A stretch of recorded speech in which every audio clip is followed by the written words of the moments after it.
নাই।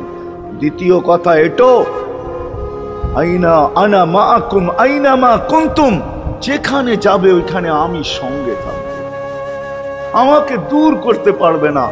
যদি করো তাহলে তুমি থাকবে না, তোমার অস্তিত্বই থাকবে না। কেন আমাদের ভিতরে আল্লাহ নাই বটে, কিন্তু আল্লাহর একটা পাওয়ার আছে যেটাকে রূহ বলে।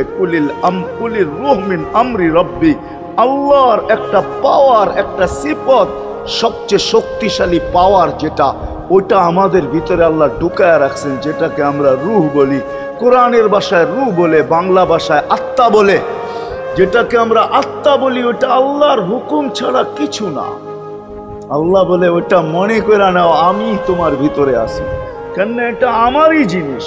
কুলির রূহ মিন আমরি রব্বি, আমাকে পৃথক করলে আর তুমি থাকবে না।